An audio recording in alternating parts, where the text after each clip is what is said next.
这是这几日九川酒楼收上来的。这新币刚发行多久，这假币就这么多。我算是看出来了，这二哥根本就不想管这事儿。我想跟父亲说，让你来帮我。若你能劝说父亲同意，那我自然会尽力。这你说的，不许赖账啊！好，我这就进宫。哎，不用送我了。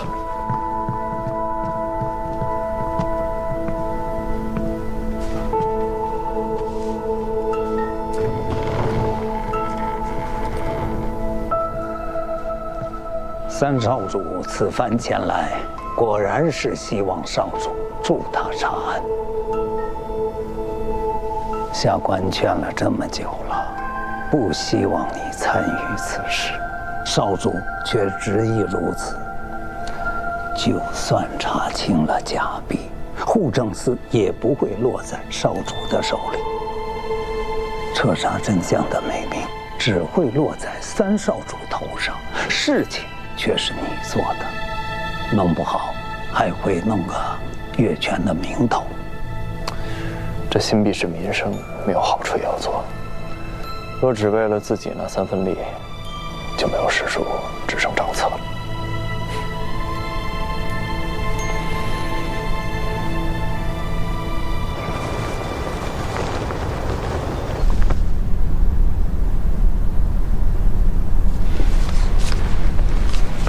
初五，尹征在集市抓了几个假币贩子，起初都不肯说，用了刑，全都招了。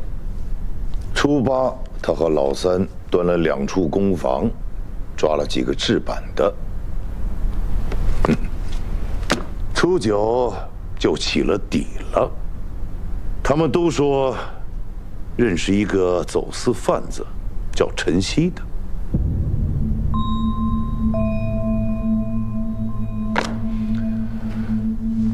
不过查了4日，总算是找到源头，只差抓这个陈曦。你是怎么回事？父亲，尹征用刑酷烈，听闻对印版贩子用了实刑。他已经跟姑说过了，没真的用，就是把这些人埋在土石里吓唬一下。税粮都给了，人一个都没死。父亲，那也是酷刑啊！嫡长主，你是想叫姑心传刑律不成？儿子不敢。假币的事，姑就交由尹征来处理。你若是始终处理不好护政司的事儿，就与老四一块儿去治理。父亲，回去好好想想吧。是。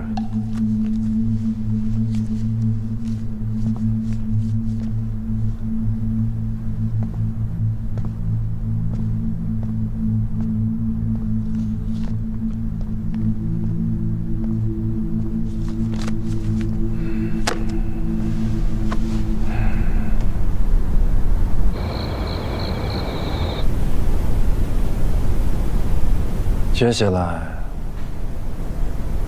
一定要抓住尹征的把柄。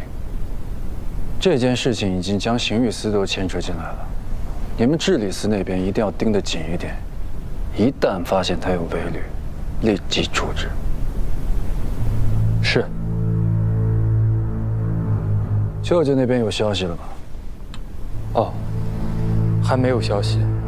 不过岳侯爷说，或许可以用一桩新的事，来掩盖眼下要紧的这一件。如今父亲可是不像从前那么信任我了，必须得想一个办法，否则会更麻烦。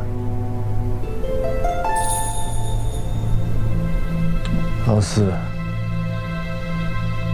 你现在和我可是一条船上的人，你知道该怎么做的。二哥放心，我都明白。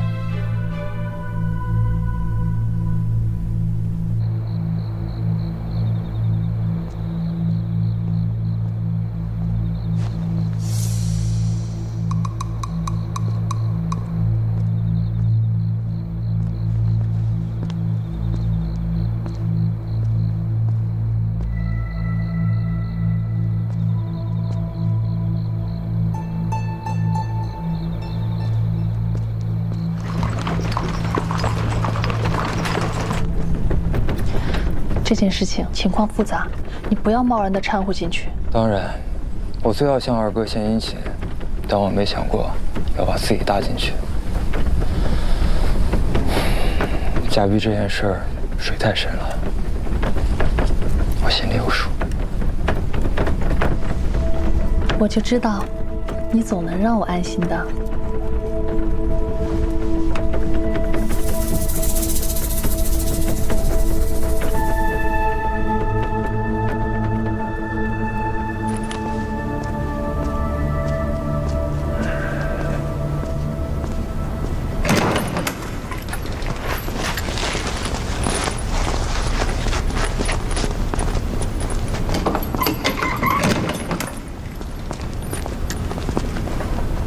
老四这次倒是敷衍啊，我以为他会有什么大动作，结果治理司就写了几封弹劾，说你用酷刑，再就没了。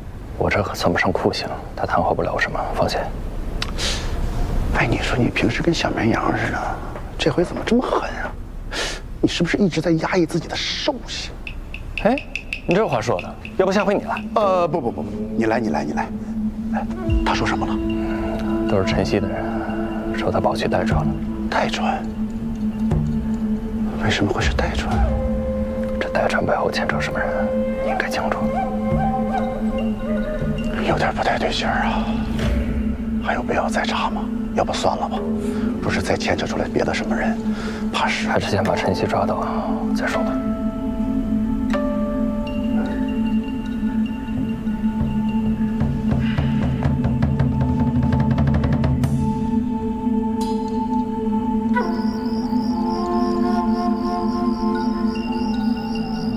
此处已出行传，你只管护好自己周全，其他的事情我自有办法。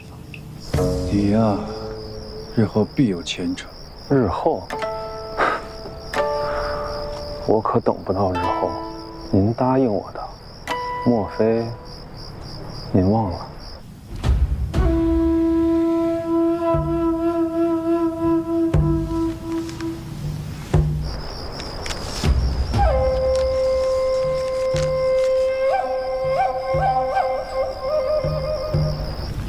保重。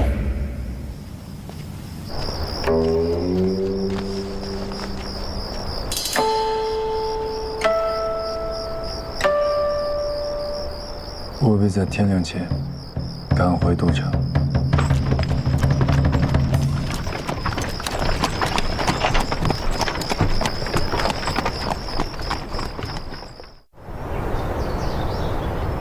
童安山发现了这处探脉，虽与代川交界，但不管是九川合盟中议定的，亦或是史书当中记载的，童安山都隶属我川。代川越界相争，未免无耻。主上，此次代川太过逾越，纵使儿臣与代川有联姻在身，亦不能姑息。我川常年因矿脉受制于代川，这次千万不能让他们得逞。儿臣以为应当封山，去往同安山内的官道、山道，亦应封建。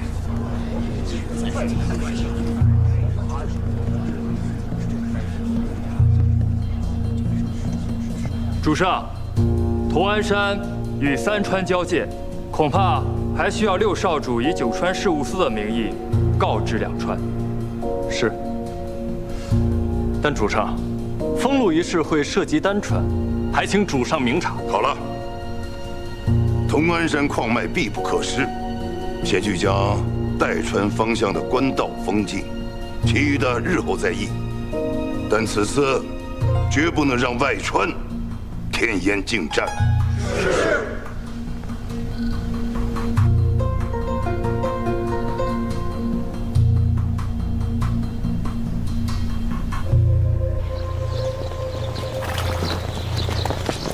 你要去很久吗？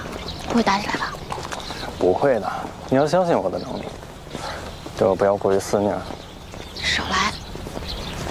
你非跟人家去干嘛？你又不会骑马。说什么呢？我好歹上过骑射课，我怎么不会骑了？再说这次呀，父亲让我跟着老六，我就是去历练历练，说不定待我回来之时，父亲就给我指派一官职了。放心，他会骑，但是他晕马，骑时间长了就吐。哎呀，这吐一地上，马都害怕。这晕，好，上，走了啊！哎，你上马的时候小心一点，你那个腿别夹太紧，但你那手勒紧点。哎，好了，别太担心了。谁担心他了？走了，走了，这样，拜拜。小心啊！路上小心啊！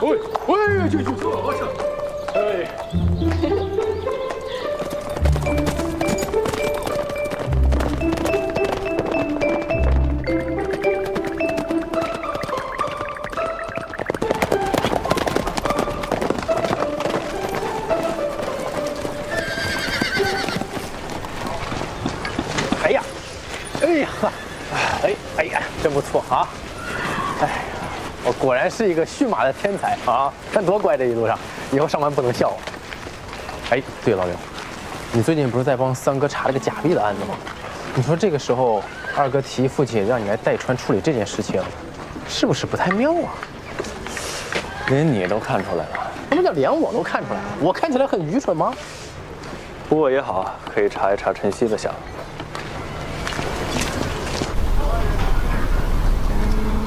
这洛河镇挨着丹川，还请去信让丹川主派兵帮忙看守，这样不会影响两川百姓的生活。那现在我们只需要把去向代川的平东镇官道封上即可，明白了吗？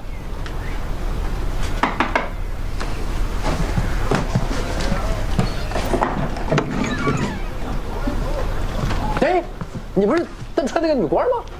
拜见二位少主。敢问究竟是为何要派人将洛河镇的官道全部封锁？明日起就是洛河镇茶马节，丹川东北州镇都靠这几日的茶马市役养活。如今闭锁官道，恐怕会影响百姓生计呀。你这消息从何而来？信川都城加急送来的敕令。不是，难道是我记错了吗？我怎么记得父亲只说要封了代川的官道，怎么到头来把丹川也给封了？是不是？现在当务之急还是要跟丹川主见一面。我不去，我看着我紧张，我腿软。不是要历练吗？吴少主，请。什么命啊这是！走，辛苦了，五哥。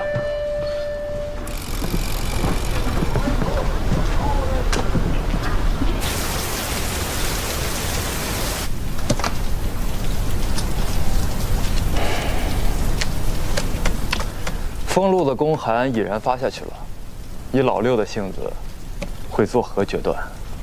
让父亲签发封路公函，就是给了他一条死路。若按制行事，这点时日可不够他来回请示的。弹劾的折子已然备好，待老六动作消息传回，随时都。二哥放心，够大的。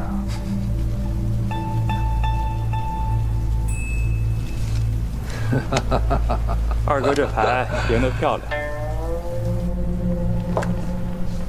代川虽然已经有所表态，但矿脉不容有失，还是要严查关卡，不能让任何代川细作进入我新川境内。是，去吧。哎呦！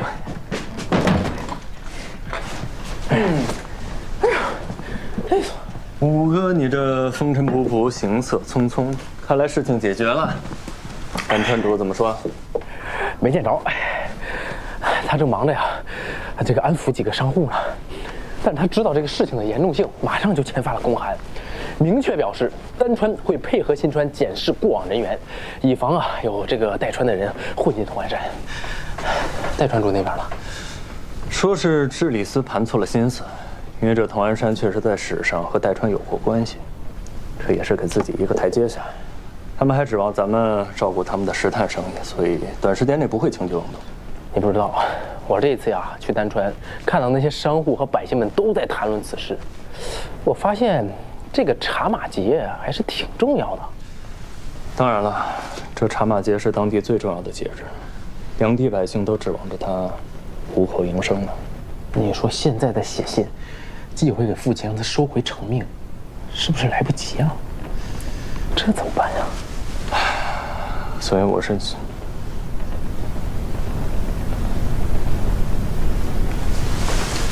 胡哥，你怎么想？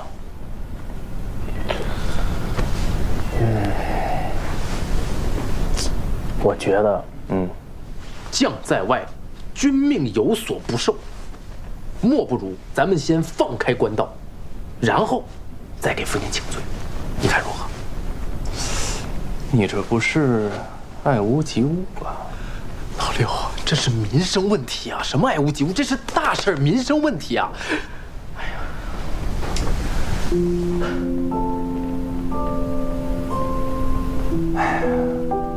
哥，你成长了，成长了。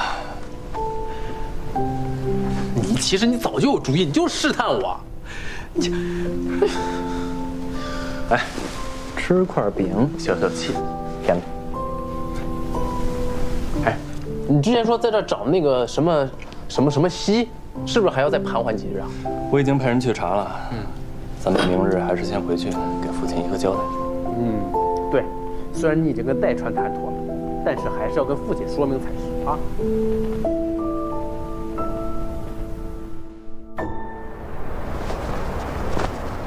六少主递上请罪折子，说给丹川放行是为民生，可此举置本川利益于不顾，更是僭越独断，理应重罚。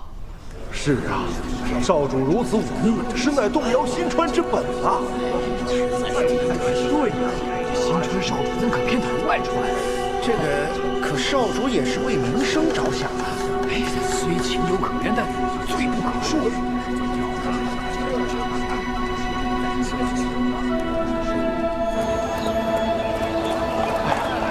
上官总说要去这个游历江湖，你看那一路，以我现在的马术，我肯定不会拖到后腿。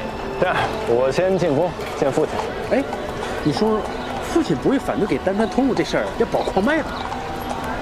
你这样，我先去酒楼找上官啊，等会儿见。行啊，走。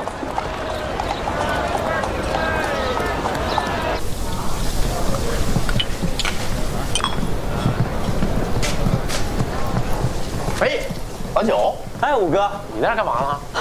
我给郝家姐姐送点燕窝补补身子呀。就这个啊？我看。哎呦，哎，你这个东西靠谱吗？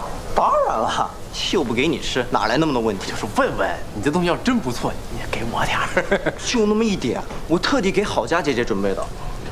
哎，你不是刚从代川边境回来吗？你怎么不进宫，还跑酒楼来了？你最近来酒楼来的也太勤了吧？我勤吗？啊。有人天天在这儿，我不来这儿，我见不着人呢。我谁呀？不是，你该不会还对郝家姐姐有什么想法吧？你可别对不起五嫂。你胡说什么呢？你在这儿？那你总来酒楼干什么呀？别跟我说你是来看五嫂的，谁不知道你们两个感情不和？行，你看啊，你说让我别对不起上官静，又说我俩感情不和，合着什么话都让你说了。那你说郝家姐姐出府。宫里也有人传跟你有点关系，就算你不喜欢五嫂，但也是定下的姻缘了，你得收起那点花花肠子。谁跟你说我？不是你是哥，我是哥呀，你还在哪儿？你在这长篇大论。行，你忙，我回去。我出这么好。哎，上官，上官，上官，哎呀，上官，哎，上官，五少主，新川主有请。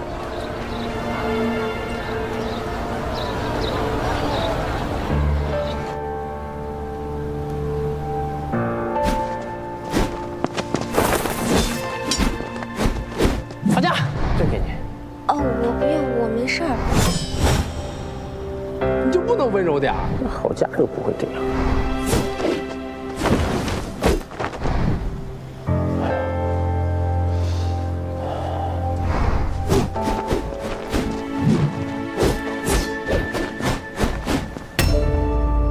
郝家姐姐出府，宫里也有人传跟你有点关系，就算你不喜欢五嫂，但也是定下的姻缘了，你得收起那点花花肠子。下去吧。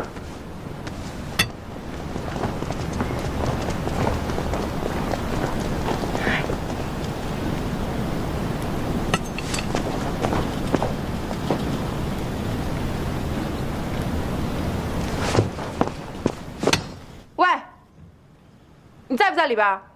我有话要跟你说。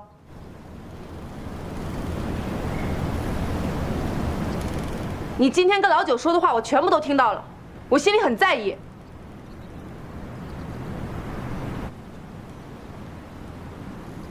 但我还是要跟你说清楚，你心里到底还有没有郝佳？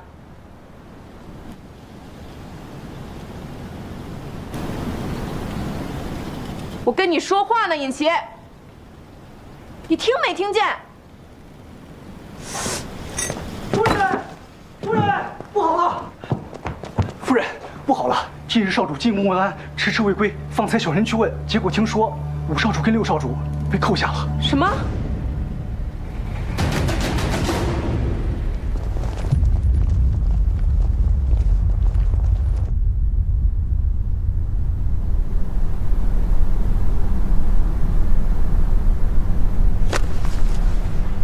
这一本治理司弹劾6少主不遵敕令，擅自给丹川放行，僭越独断。这一本弹劾6少主目中无人，置本川于不顾。户政司弹劾6少主对丹川主谄媚，罔顾矿脉。集市中弹劾6少主忤逆，不遵定制，先斩后奏。孤竟是不知，你胆子这么大，儿臣不敢。封路一事事关民生，时间紧迫，所以儿臣斗胆倒行逆施。老6，你的请罪折子孤都看过了。你要说此事是因为你一人所为，孤定然不信。老五这丹川女婿，就全然不知吗？五哥确实全然不知，他性子淡薄，甚少管事，你也知道。父亲，儿臣也以为此事绝非老五所能决断，外臣皆知，此事由老6负责。他居然敢越过父亲做出决断，莫不是他以为自己比主上更懂得拿捏分寸？嫡长主也不必夸大其词。主上，丹川主已经同意会严查关卡，不会让任何代川探子入境。老6啊，那你有没有想过，孤为什么要在茶马节开始之前封禁官道？洛河镇茶马节鱼龙混杂，若代川有心害一个探子混入其中，再经由丹川潜入同安山涉及矿脉，你待如何？这些你是不会想不到的。那究竟是刚愎自用，还是存心抗旨？代川老6本该与代川主周旋，这才是九川事务司该做的事儿。而如今6弟失职，儿臣无奈也只能适极从权，自行与代川交涉。你与代川交涉？你何时与代川交涉？儿臣的岳丈乃是代川矿主，他已联手其他矿主说服代川主放弃同安山矿脉。如今事情已成，这是回函。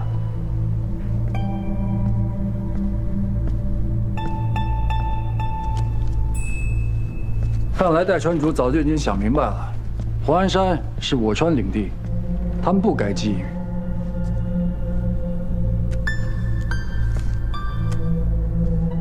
老6，你是新川的少主，不是丹川的少主。此次父亲派你去同安山，是为了让你保住矿脉，与代川斡旋，而你所做之事，与抗旨无异。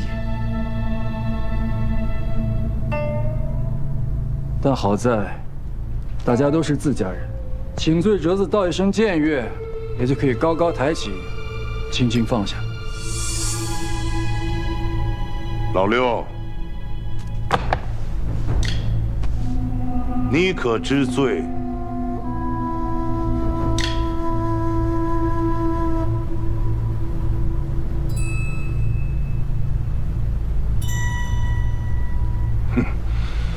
僭越之罪，等撤职查办。罪责另行处置。明日起，你就不用去九川事务司应马了。哎，父亲，不可呀！父亲，老刘确实与代川多次交涉，而且2度撤职，众人会如何看待6少主啊？父亲，请父亲明鉴。其实，撕扯丹川路径的是我，这跟你有什么关系？儿臣是丹川主的妹婿，急于维护一界，才私自做了决断。老刘什么都不知道。父亲，老五，你撒谎，也要找几个合适的理由。你们同去同安山，你听令于他，没有他的指令，你能决断？我怎么不能？没有给丹川通用的指令，我都敢放行，我还会怕老六不同意我吗？父亲，此事与5哥无关啊！父亲，此事确实是儿臣一人所为。如果你要罚，就罚我吧。父亲，老六什么都不知道啊！父亲，好了，来人，在，将5少主、6少主拖出去，杖20，关入监室。是。父亲，你要罚就罚我一个人吧，老六什么都不知道啊！父亲，父亲，老六真的不知道。父亲，父亲，父亲。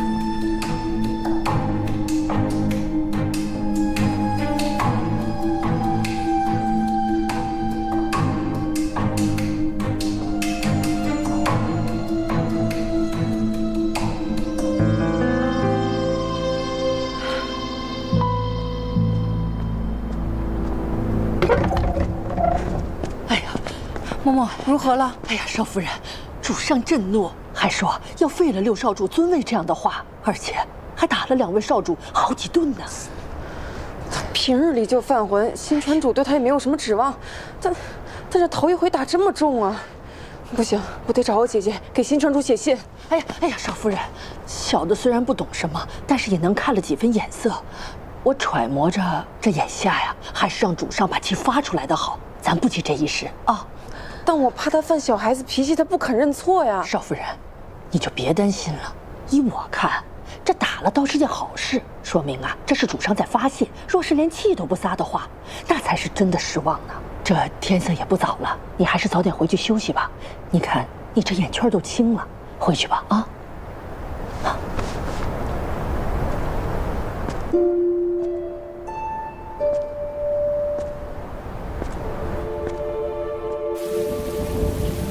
我就不明白了，他俩明明做的是好事，怎么反被人利用，摊上了罪名？小人听说，本来都把5少主摘出去了，可一听主上要治咱们少主的罪，这5少主一着急，就说事情都是自己做的，真不知道后面会有什么结果。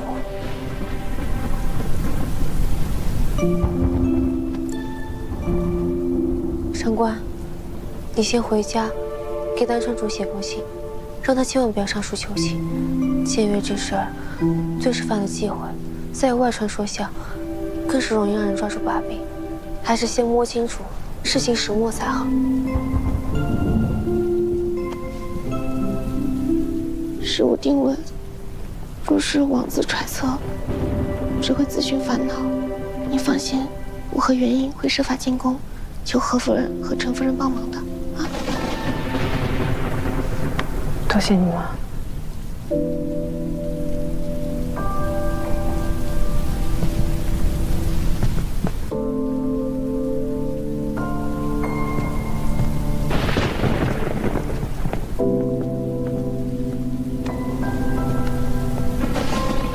会好的。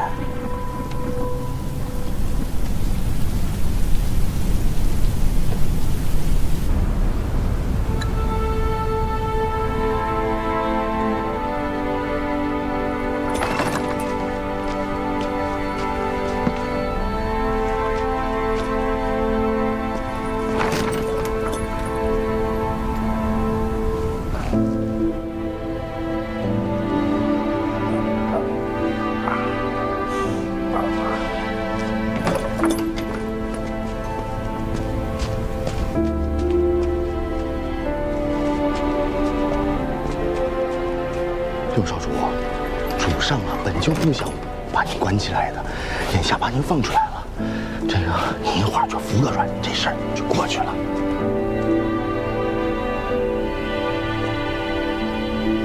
主上，作何决定？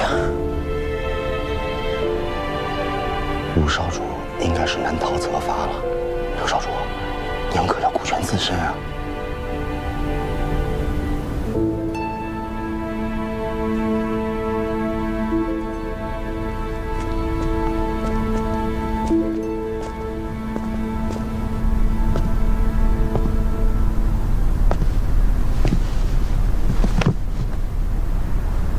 参见主上。知错了吗？臣逾矩奉行，先斩后奏，理应按律处理。主上若是要废我绝无怨言。但父亲能不能放了5个，此事与他无关。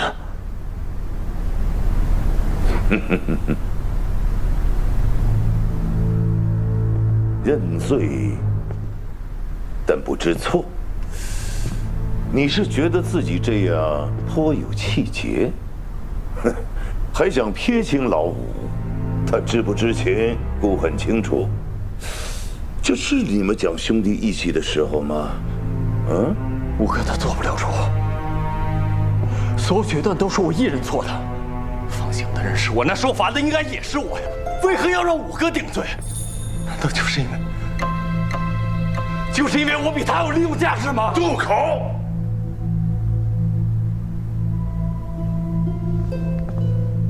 你是就这么想自己的父亲？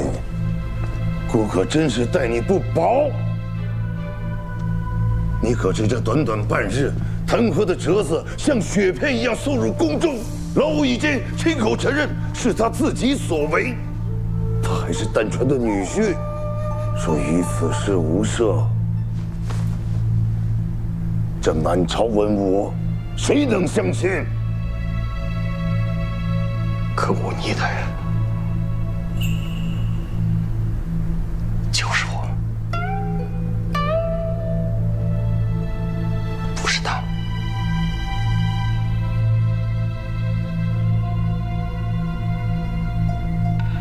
你是在逼迫姑吗？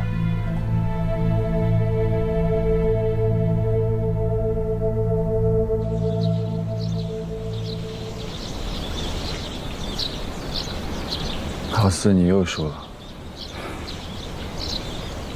二哥怕是要把我下个月的俸禄也收入囊中了。那现在就给你个机会，让你把以前的俸禄全都再赢回去。那二哥这次想赌点什么？就赌老六吧，看他能苟延残喘到几时。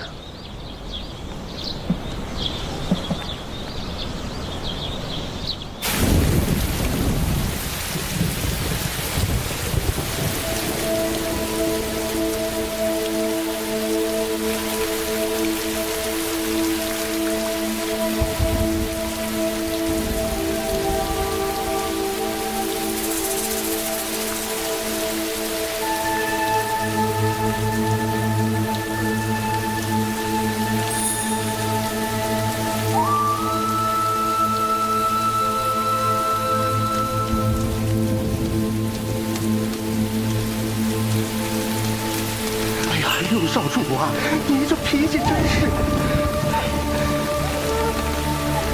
主上能否对5哥从轻发落？哎呀，主上怎么想，岂是小人敢揣测的？主上只是让小人将少主带去偏殿思过。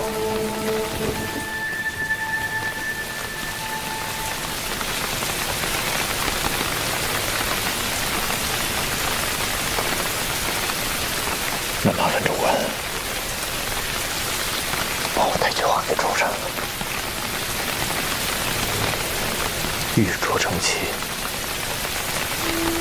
但以此为器，不以为人，貌合神离，重器去之。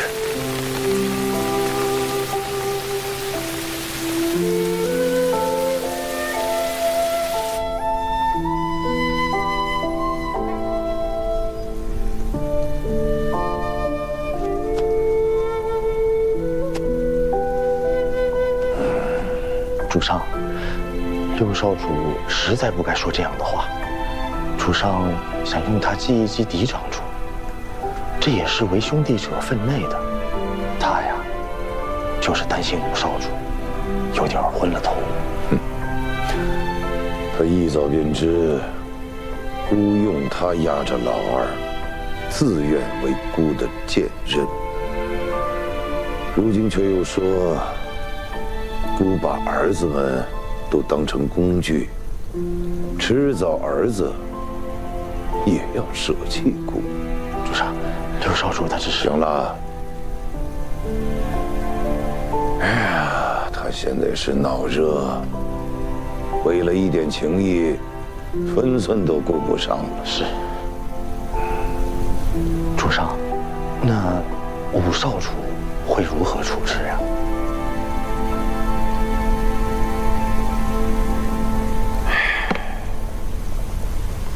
知礼司又送来好些弹劾折子，终归要有个交代。僭越的罪行，老六万万担不起。可老五，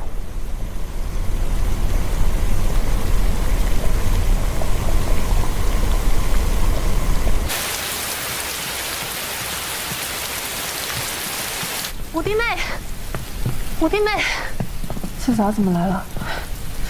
五弟妹，妾身与夫君都是在嫡长主的羽翼下讨饭吃的。这嫡长主让我们传话，我们不能不传。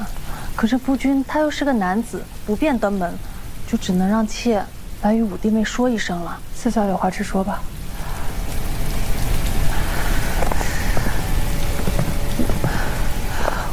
五弟现在性命垂危。怎么会性命垂危呢？之前不是说只是暂时的关在牢里吗？哎呀，五弟这次犯的是死罪，这也不知怎么的，明明是六弟的事儿，可六弟现下没事儿了，五弟却落得这般田地。五弟妹，嫡长主他是心疼五弟的，不然不会让我们夫妇俩来传话。他想着你毕竟是丹川的郡主，你想想办法，或许五弟还能有一条活路。主上要赐死引起。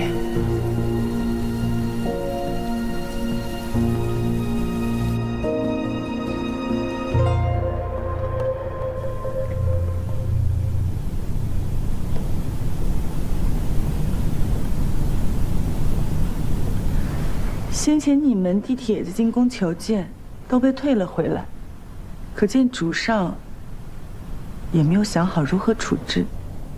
既然现在放你们进来，开始有了定论。白日里，老六已经被提了出来，眼下正在偏殿压着。只是这老五，在牢里一点动静都没有。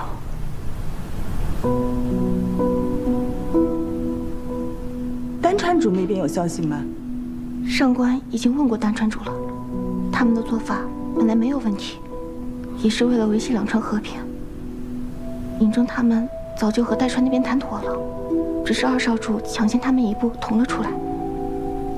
二少主夫人都不知道此事，也没来得及知会我们，就到了现在这个地步。陷阱虽不高明，但却有效。忤逆僭越的罪名，须得有人承担。这罪名扣在谁的头上，都是监禁一生的罪过。主上绝不能同时折损两个儿子，他这会儿怕是已经权衡好了。姐姐，我去求见主上。眼下你先不用去，我自己去。这世上会决断的又不止他一人。不好了！五少主夫人要闯监室。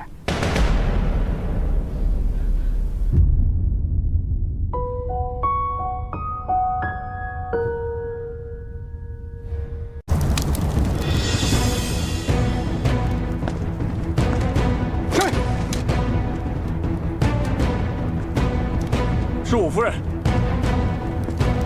夫人，让开，我是来救人的，不想伤人。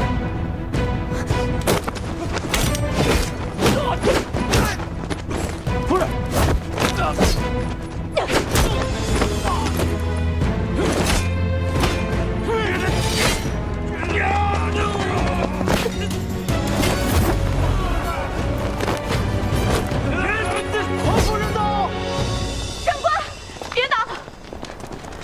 你们怎么来了？何不来？把刀放下！谁准许你们对丹川郡主动白刃的？新川主要赐死殷勤，我要带他离开。郡主慎言，你冷静点，主上绝不会下此旨意。关心则乱是临阵大吉，仔细想想，有没有中别人的道？武帝这次犯的是死罪，明明是六弟的事儿，可六弟现下没事了，武帝却落得这般田地。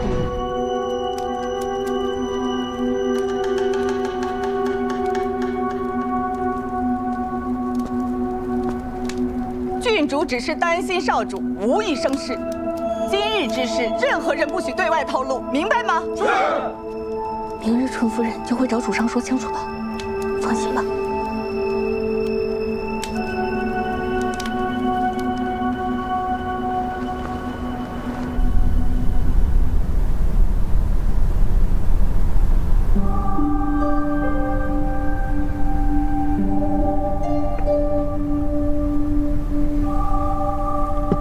主上，喝点茶吧。他在外面候了多久了？回主上，已经有2个时辰了。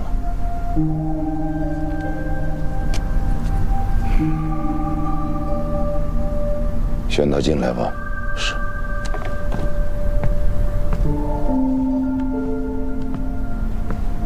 纯夫人，请。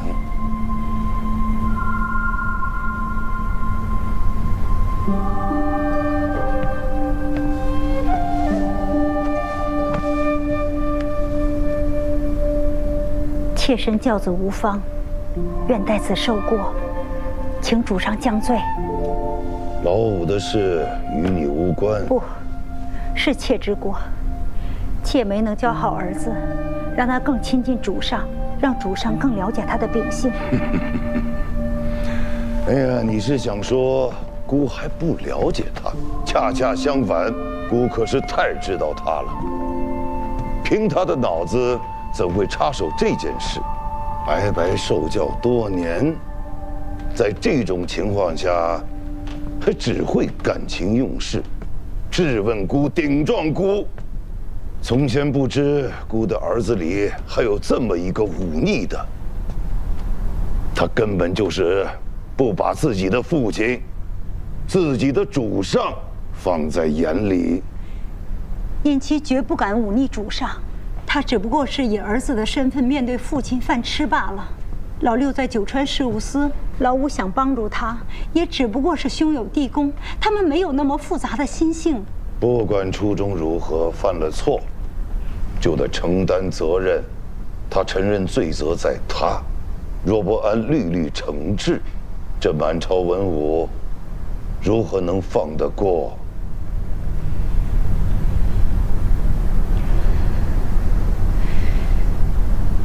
偃妻他没有能力为新川效力，就请贬他为庶民，放他离开吧。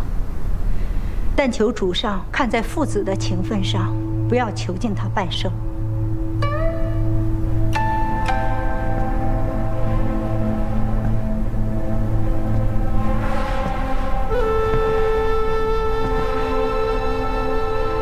你愿这般放弃自己的儿子？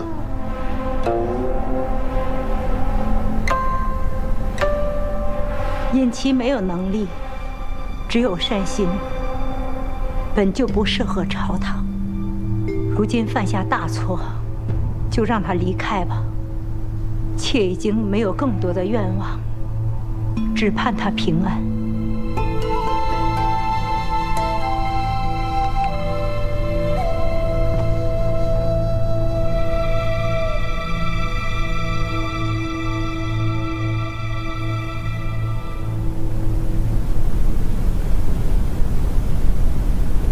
少夫人，少夫人，怎么样了？你可以进去看五少主了，只是五少主的身份，怕是保不住了。纯夫人想让你进去劝劝五少主。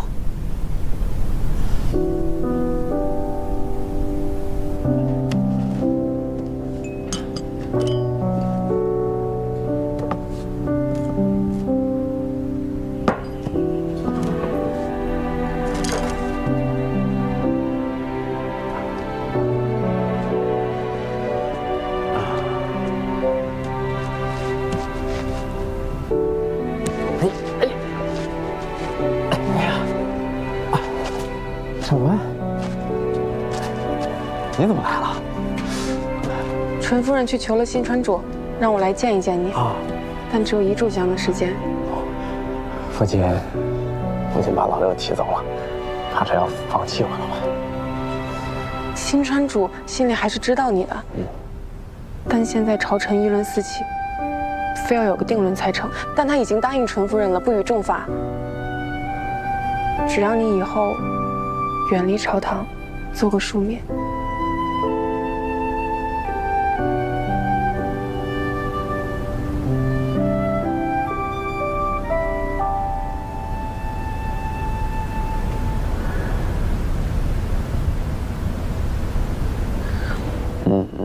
也好，反正父亲也一直看不上我这个没用的儿子。我这么点本事也成不了什么大气候。你这样更好。喂，大家都劝我让你想开一点儿，我说他豁达着呢，哪会因为这点小事自苦呢？但你看你现在这样，一副上吊的样子，让我的面子往哪儿搁？不会的，我不会让你没面子的。我最豁达了，你还不了解我吗？啊，我跟你一样。被打的地方很疼吧？不疼，我一点都不疼。我现在回家就能给你耍段大枪。这都什么时候了，你还跟我说笑？真的没事儿，不就是在监牢里吃几顿牢饭吗？我跟你说啊，咱们新川千百年来有几位少主蹲过大牢啊？你想想我多特殊啊！行了，你别皱眉了，丑死了。才丑。对了，给你带的，差点忘了。甜的。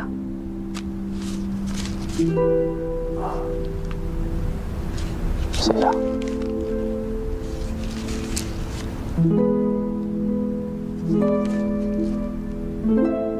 甜吗？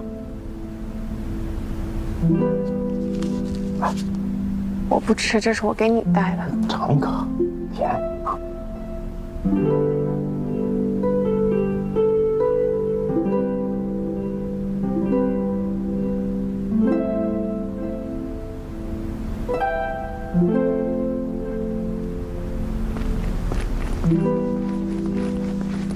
夫人，我该走了，你好好保重，我在家里等你。放心吧，去吧，走吧啊。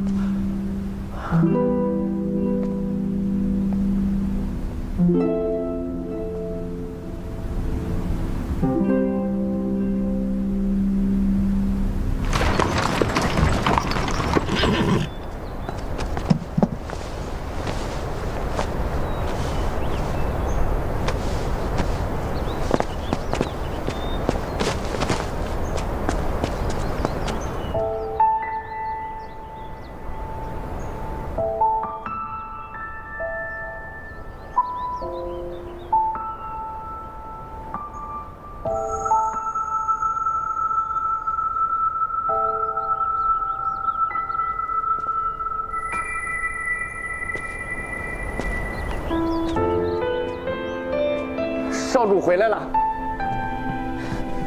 尹正，你的伤怎么样啊？纯夫人那边递了消息，说五少主马上就会被放出来，让你别担心。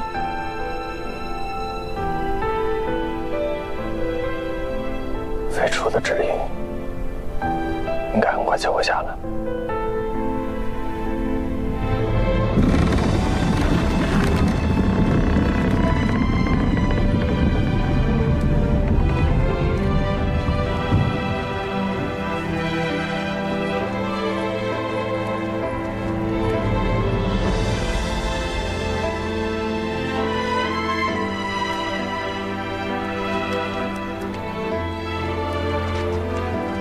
行了，就站着绘画吧。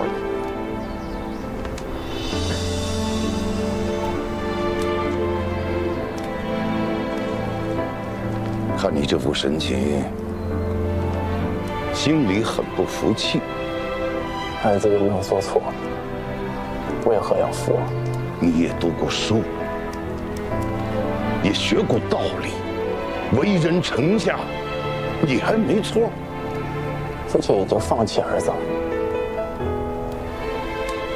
如今草民不再是人臣，君臣可以不讲道理，难道父子间也不可以吗？孰是孰非，父亲心里很清楚，无非就是要选一枚妻子，仅此而已。简直是荒谬！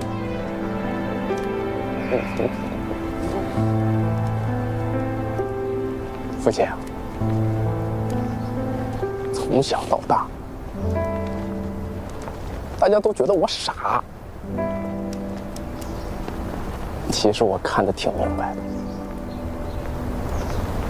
旁人的几句话，挑唆父亲去忌惮老岳，但是他有用啊。父亲只好选一个没用的儿子当了妻子。说天下怎么会有这样的父亲？外人可以只谈利弊，但是家人怎么可以不论对错？你是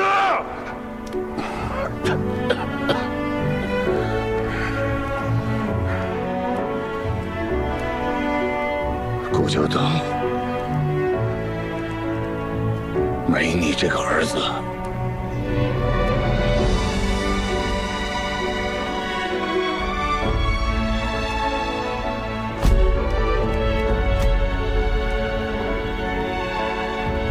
谢父亲赐罪之恩，谢父亲不杀之恩。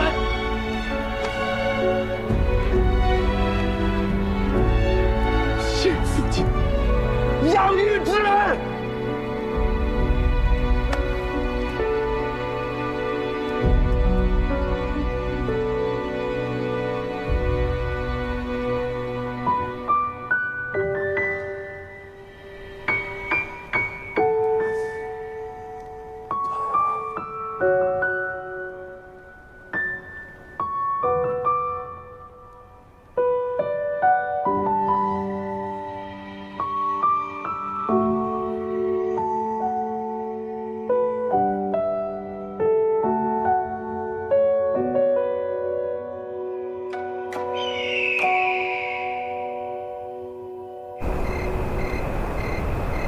琪儿，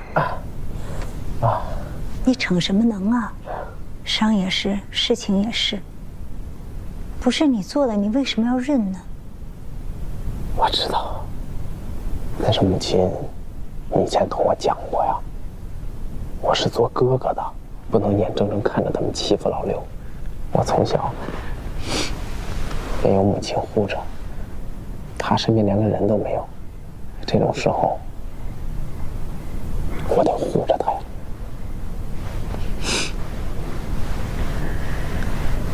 是娘不好，娘保护不了你，你别怪娘。哎呀，怎么会呢？哎呀，母亲，你看你哭什么啊？我当然知道母亲是为我好了。再说了，我不当这个少主，我还更逍遥自在了呢。天大地大，我纵马江湖便是。对不起，以前呀，上官总说有好多地方没去过，这下子我便可以陪着他去了。啊，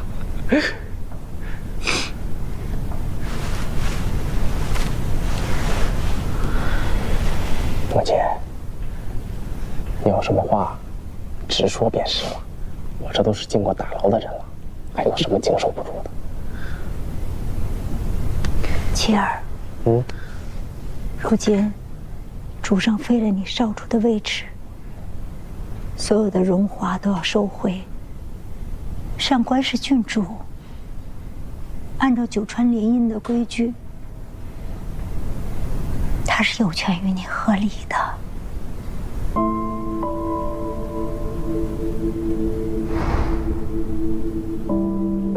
郡主，如今五少主被废除，按照九川合盟定下的细则，你有权与五少主解除姻亲关系，你可以随时自由地返回丹川。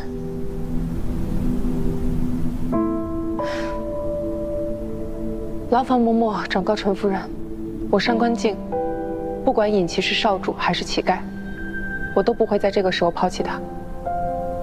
这日后，郡主你怕是要吃很多苦。我何曾怕过？五少主也是豁达之人，不会在意这些有的没的。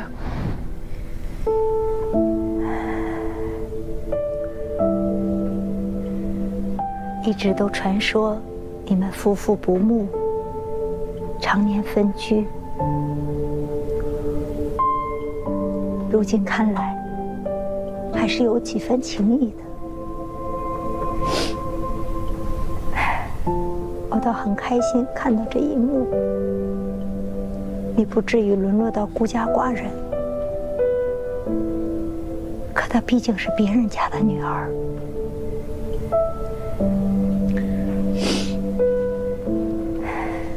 即便是不与你和离，以后的日子也大不如从前。那你们怎么过下去？是不是还得商量着看呢？我知道，他真的说要对我讲义气，不能丢下我。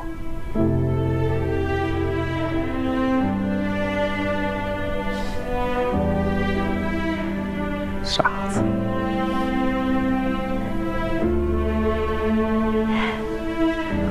没事的，母亲啊，没事的。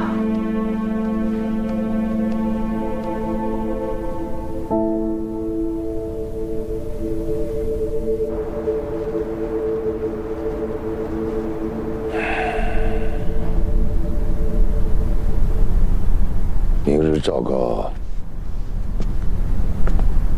将五少主尹琦逐出朝堂。那些女子开的酒楼铺子，就照老二说的，先关了吧。是。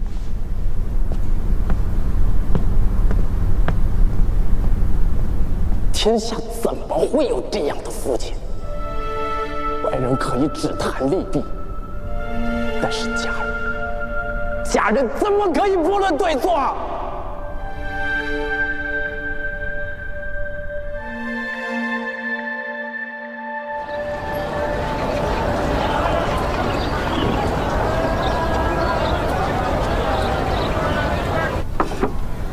这外面热闹着呢，咱们店说关就关了，连个理由都没有，这不是欺负人呢吗？先别太着急了，总有办法会解决的。来喝点茶。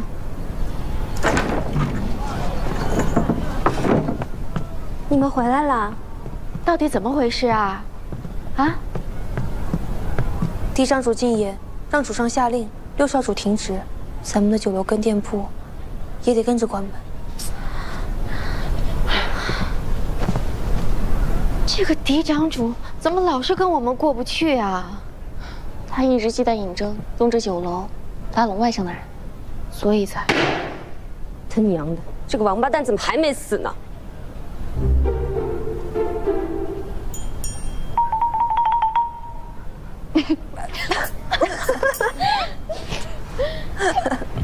哎呀，你就不要生气啦。尹征的事情呢，我们会想办法解决的。这酒楼和铺子也不用放弃，重新开业之前，可以先用之前积攒的盈利撑一撑，交上房租，然后再清清库存，降价出售，也能换些应急的钱。这些账我是刚理的，只要撑过这段时间，酒楼一定会重新开业，大家不要担心。那我去算算还剩下多少现钱。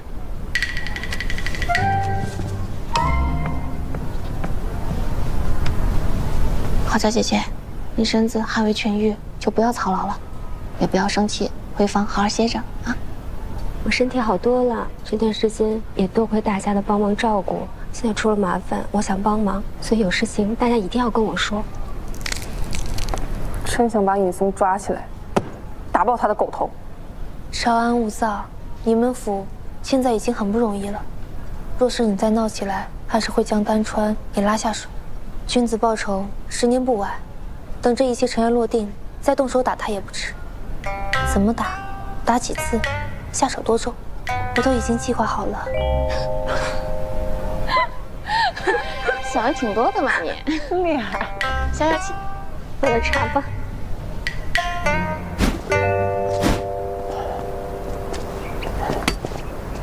上官，听说你们的酒楼店铺也被封了。是啊，这要是在我们丹川，根本不可能发生这样的事情。我们好好的做我们的生意，你们互相阴就算了，干嘛牵连我们呀？确实，是我连累你了。不是，我不是那个意思啊。不好了，不好了，出事了！少主少夫人，怎么了？宫里来了旨意，说呀，吴少主穴位下放，按照惯例得搬出卓园。内务府啊，已经派人来清点了，石少主还亲自来了呢。把这些东西都给我清出去啊！我二哥可说了，这院子呀，以后就留给我开府用。哎，把东西都给我放下！上官郡主还是这么的威风。可如今你们家老五啊，已经不是少主了，宫里要把这卓园清出来，这是规矩。怎么，你们家老五忤逆犯上，您想试试啊？我是不是少主，你都得唤我一声五哥呀。清理卓园是内务府的事儿，你凑什么热闹？清理卓园是内务府的事，跟你有什么关系？我的天！哎，你都这样了，怎么还端着呢？我是奉我二哥啊嫡长主的旨意，为的就是防止某些被开除少主级的阿猫阿狗啊，他赖着不走。再给我说一句，怎么着？还想动手是不是啊？我告诉你啊，上次酒楼那事儿我还没找你们俩算账呢，我跟你们俩计较。今时不同往日，你们家老五现在什么都不是，你还想跟我动手？你配吗？是啊，风水都是轮流转的。如今你这么风光，可有想过以后啊？我早就想，我的风光还在后头。等我二哥什么时候，你和老六啊就彻底玩完了。知道父亲为什么这么轻易就把你给废了，还不是因为你不中用吗？一个被除名的少主，真够你留名青史的。护驾，护驾！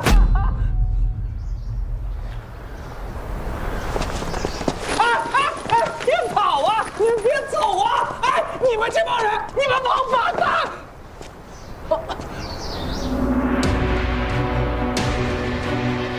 行啊，我不跟你办见识。我母亲是川夫人，我二哥是嫡长主。你个单穿烈马，你还护肤你啊？我告诉你，你家老五根本就不喜欢你，他喜欢的是郝家那种小可人儿。你看看你自己的样子，不自量力，我真的不知道说什么，整天耍个大枪。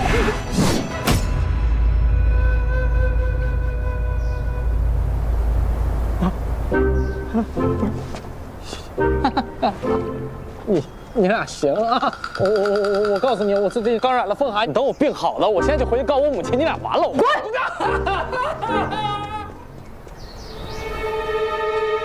上官，用不着跟他们一般见识，就这样吧。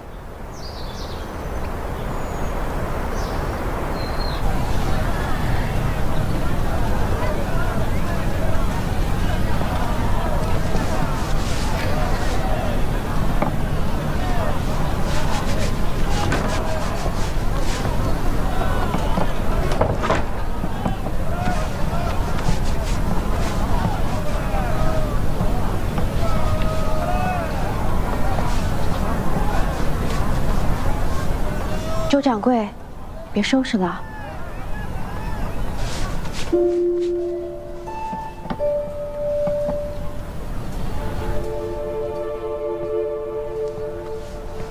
这酒楼还不知道什么时候开张呢。我就想着，每日勤打扫些，到时候万一开张了，也不至于手忙脚乱。这一次和岳侯爷那次情况不一样，这酒楼的前途难料啊。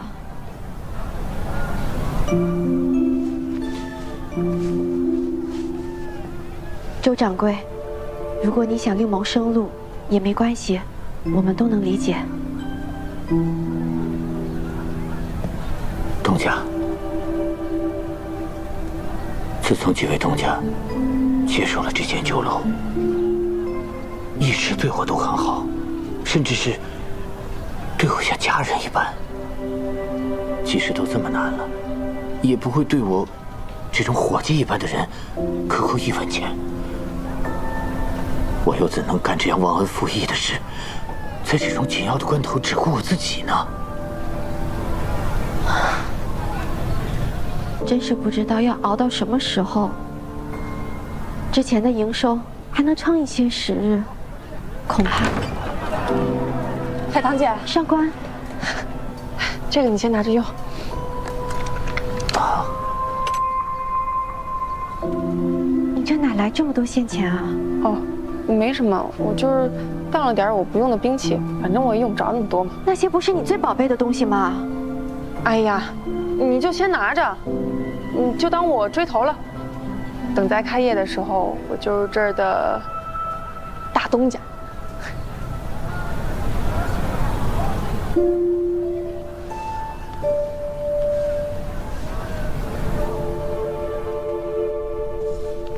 酒楼停业，咱们的女子商铺也会被迫关闭。现在我们每日的房租、聘用的掌柜、伙计，最低开销每日也得132两，还有节气姑娘们的日常生活。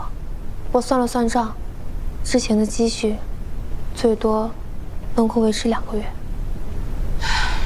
从明天开始，我们大家清一清库存，把东西都降价出售，能多换点钱。要做好短期内不能再开张的准备了。嗯，明日玉屏玉展也会来帮忙的。我也和你们一起。少主出面，恐怕是不妥。都是受我牵连，我不能坐视不管。只要有什么我能做的，我也想尽一份力。你不要内疚了，这不能全怪你。我们有福同享，有难也得同当。只要我们在一起，所有问题都可以解决的。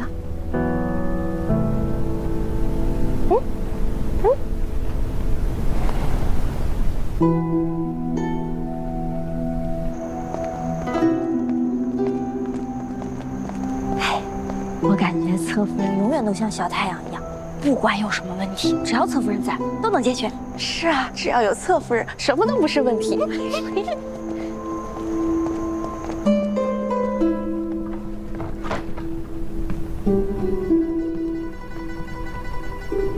侧夫人，我们明天什么时辰去酒楼啊？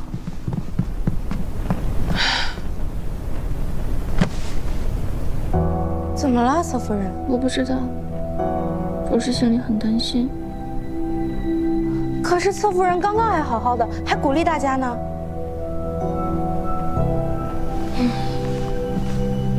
如果大家都这么沮丧着，没有一个人鼓劲儿，那才是真的不好。原来侧夫人嘴上说着不害怕，其实都在心里憋着的。希望这次也能顺利度过。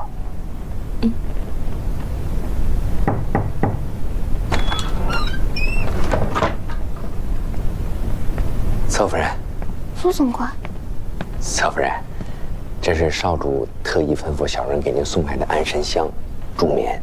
他希望您好好休息，睡个好觉。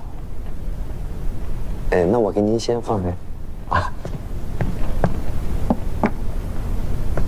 少主还想对您说，侧夫人心里有事别闷着，也别老想着别人，都把自己憋坏了啊。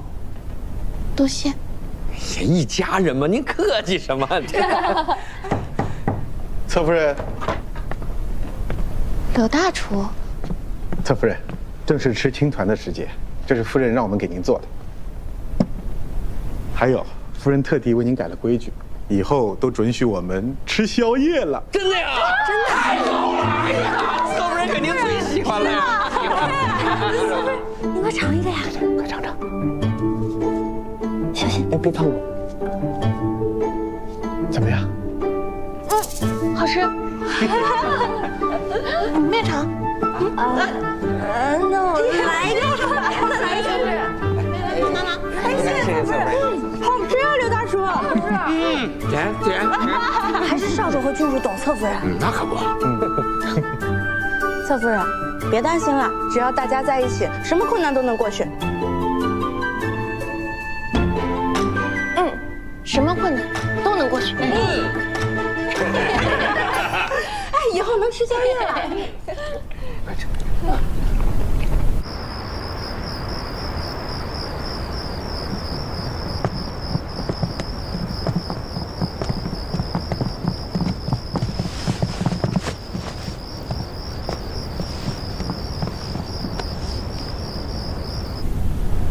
嫡长主本是要废我，眼见不成，最终还是断我一臂。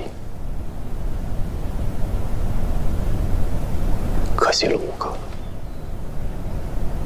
是我对不住的。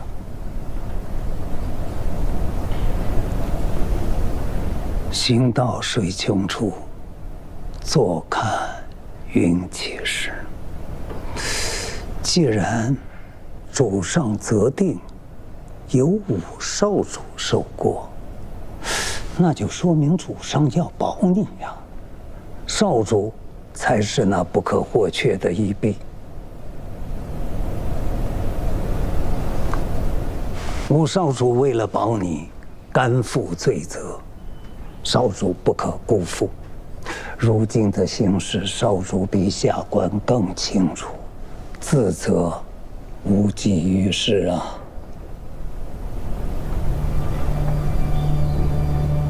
既然少主想和我斗，那我就让他自食其果。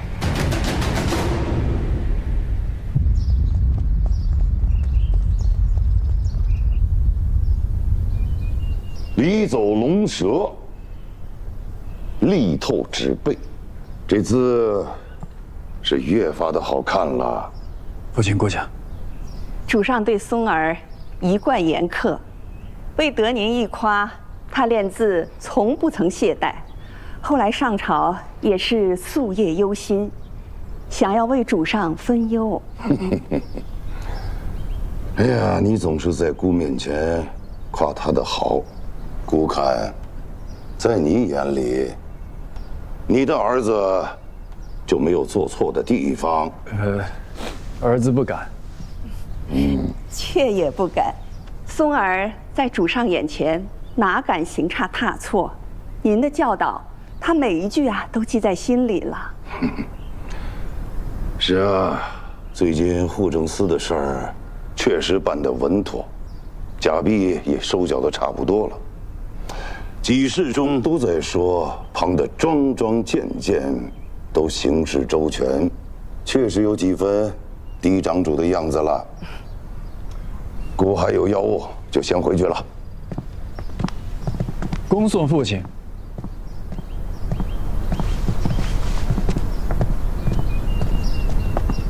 再也不提让你几个弟弟接管九川事务司的事儿了，就由部员们自己管吧。父亲是明主，都是那些庶出的心生妄念。哼，父亲跟我说过的，说将他们安插在我身边，是为了激励我。你的人消息不会错吧？陈毅真的潜回新川了？他应该是还有些事情和嫡长主未了。嫡长主，嫡长主，三哥怕了？还不是，你尚在停止，是在私自产，本就逾矩。这陈曦又牵扯出了二哥，事关重大，没人希望你一查到底的。所以我把三哥叫来，就是希望你能把自己撇清。但我不这么说，你也会这么做吗？你什么时候来胡闹？我跟你说正事儿啊！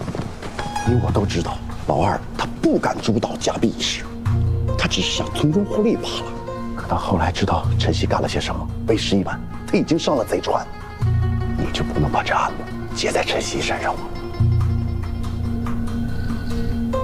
我不想看到你最后和老五是一个下场。多谢三哥优先，但嫡长主应该为自己做过的事情负责。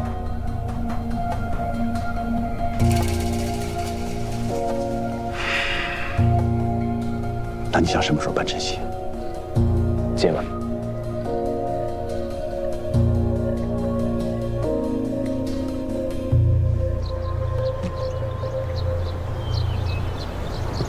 来了。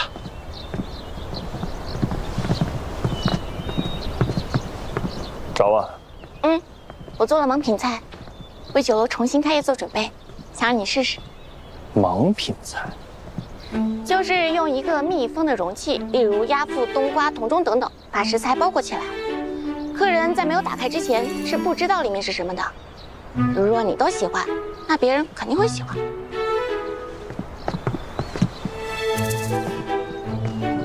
烟春冬瓜，配上金川海鲜，清爽可口。我真是个天才。可我不怎么吃海鲜，不如你找郡主。让他帮你。郡主说要节制，拒绝得很果断，所以才找我。可我还有正事啊，郡主。尹征。好。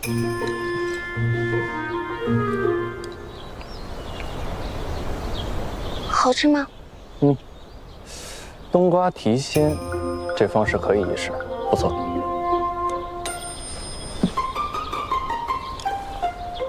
那现在是不是没那么紧张了？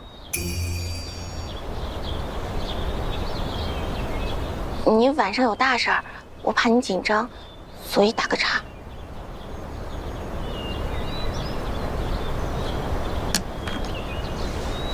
我叮嘱过苏珊，万一我出了什么岔子，不会出岔子的。可我私自查案，就算抓到了人，也有可能被罚，被贬为庶民。你不怕？那这样子好啊，这样就跟我一样了。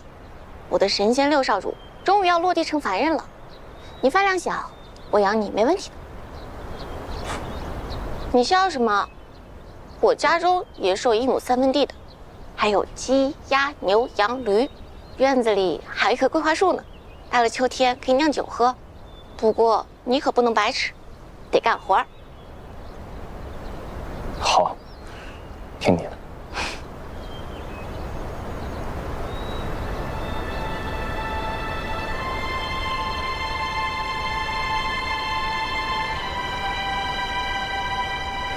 时候不早了，我先走了。这么大个冬瓜粥，我一人吃不完。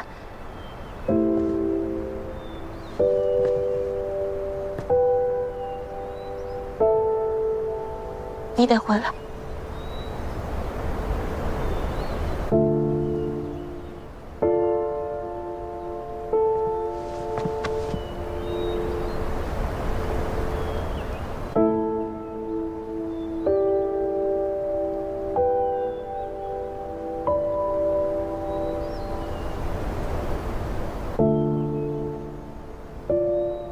我在家等你。好。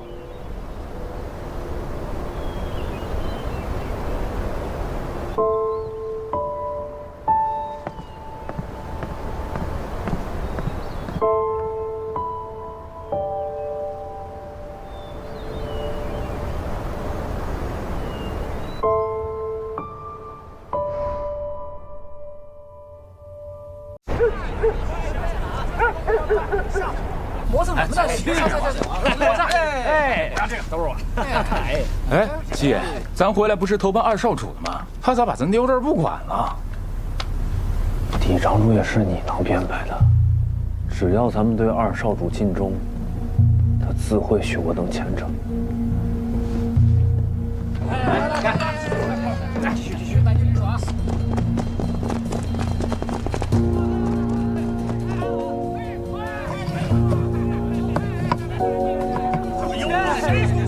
你手往哪搁着呀？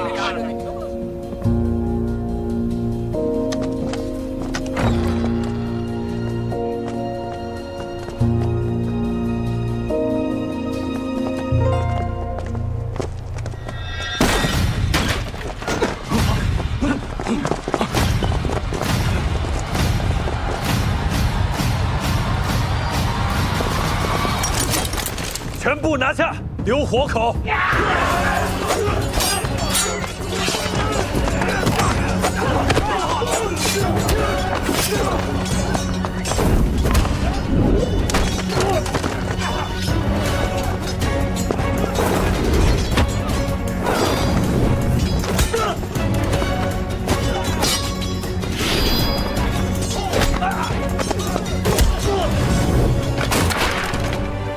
来人，带去刑讯。是。行溜的，有种你就活剐了老子！我要皱一下眉，就你孙子！我还未自报家门，你就知道我行溜。看来嫡长主没少提起我。什么他妈狗屁的嫡长主，老子根本就不认识。都招了。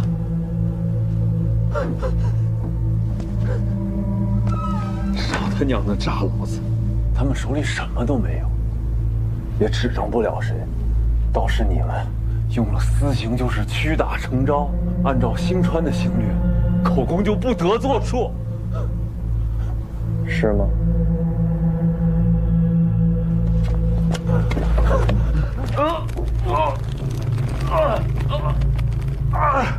西爷如此嘴硬，看来我二哥许了你极好的前程。但像你这样的亡命之徒，不可能任凭我二哥摆布。你一定留了他的把柄吧？他给你写了文书。刘少主，你想象力也太丰富了，什么他妈狗屁文书，老子根本都没有。你不说，我可以一处处的查。你进城以后，我就派人跟踪你。你先去了驿站，然后去了酒楼，再是去了茶肆、当铺。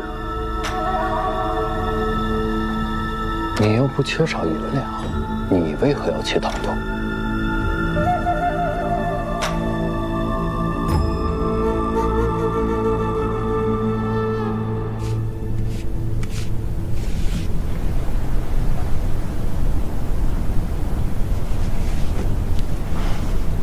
少主这次真是越来越好了。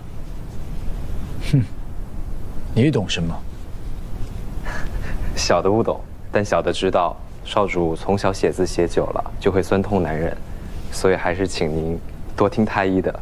得空啊，就热敷着。父亲啊，他一直说我是兄弟里边写字写得最好的，但唯有勤写、苦练，才能让他老人家满意。这幅字已经写好了，你去把它裱起来。明日我拿它给老父亲去瞧瞧。是，少主。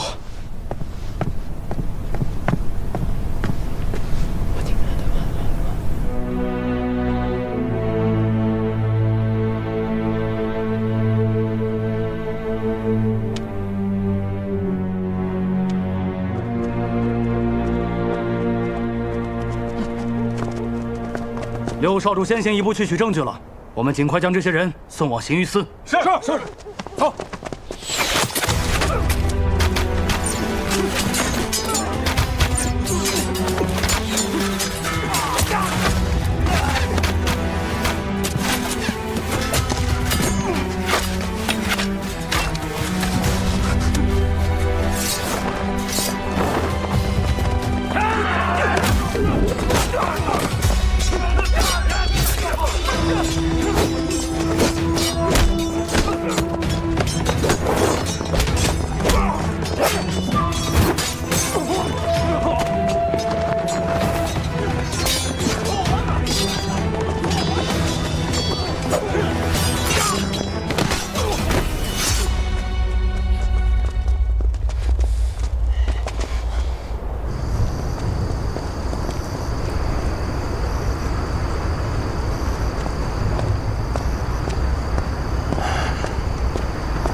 受伤了吗？我没事。事情还顺利吗？证据找到了。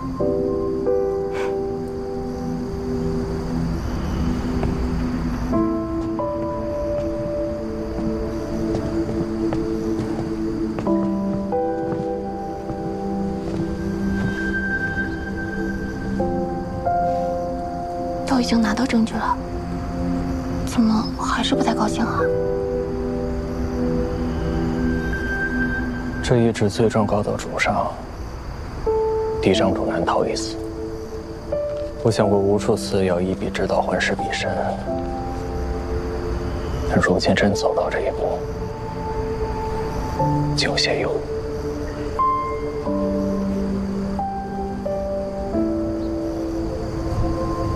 我们乡下地就放苹果。一筐苹果里，如果有一个烂掉了，那其余的都会烂掉，所以没办法，就只有将那个烂的挑出来。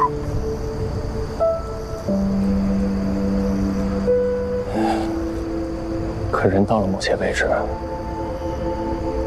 终究会身不由己。我怕我也会变成那样。你不会的。你本性就不是个坏人，但如果真的有一天，你真的在某件事情上犯了错，那我也不会离开你，我会打你、骂你，把你打醒、骂醒。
这么久了，你怎么还在这儿啊？你给我写着。我说话你不听了是不是？你跟二哥交心，以后兄弟间怎么自处？父亲，让父亲怎么看你？有些事情可以据理避案，但如果少主触犯律法，还不论对错，我就不明白人质宫门的意义了。你哪有人质？你已经被停职了。告诉你，我现在在这都是不应该的，完全是我对你最真挚的情感驱动过。哥真的怕你走上绝路，你这是在负伤你力。三哥，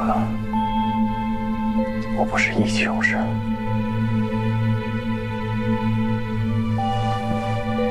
主上是万民的主上，律法亦是万民的律法。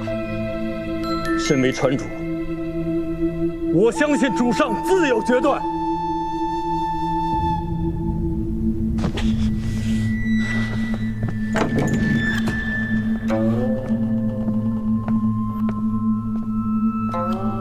少主，请。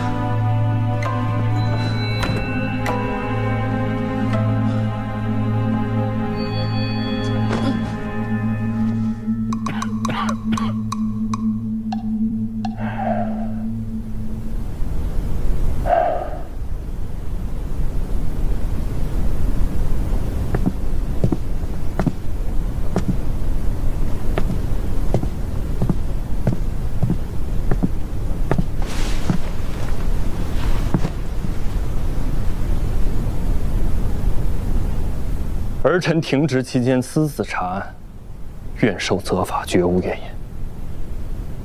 但假币案已水落石出，还请主上决断。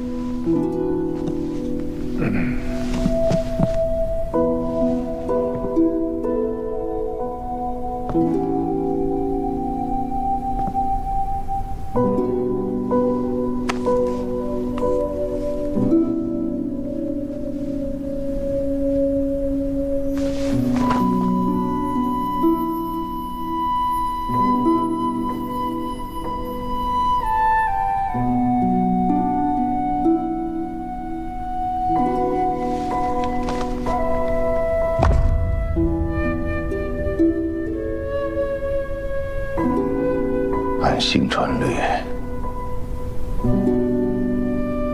你二哥当初极刑，少主犯法，与庶民同罪。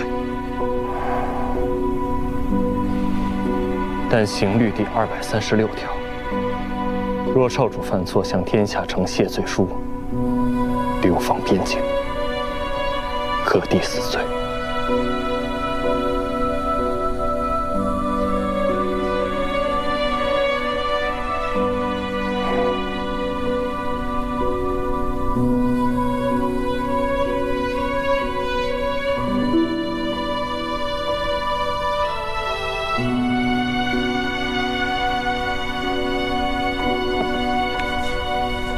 主上，小人帮您揉揉吧。头风是顾忌，不下猛药，就只是延缓罢了。老六是什么都想到了，他私自查案翻经，可是他找到了证据，姑就不能罚他落人口实，连对老二的处置，他都替姑做了决定，将老二流放到苦寒之地，就可以免他的死罪。姑只能按他说的做。主上，六少主这么做，不全是为了自己，也是为了保全主上的儿子。他确实不只是为自己，可缘何要这么做呢？是人都有眼睛，看得明白，真是费心了。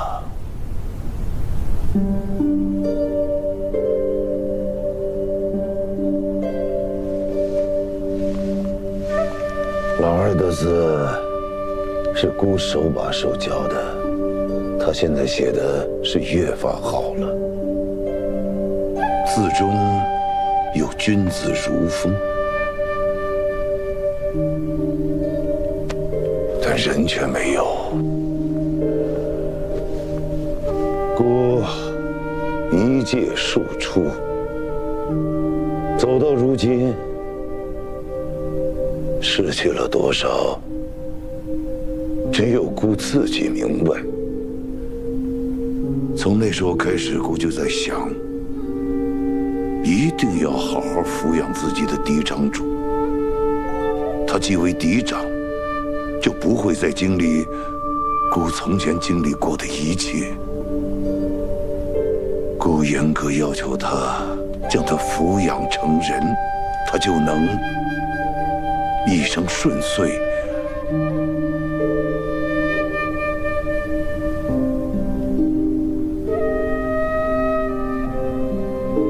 可终究，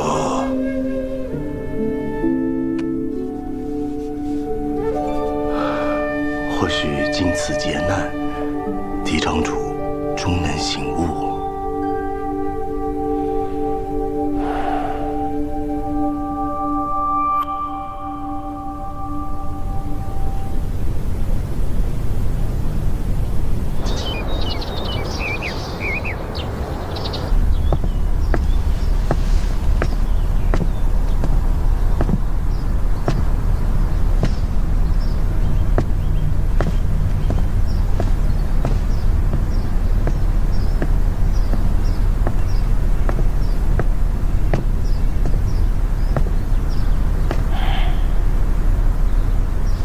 儿子给父亲请安。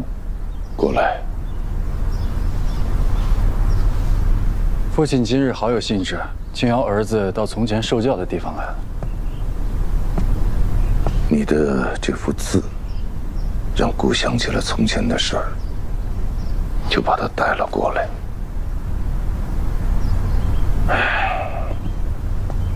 你当年就坐在那张桌子上写字，比例不足，就一直练，一直练，才有如今的本事。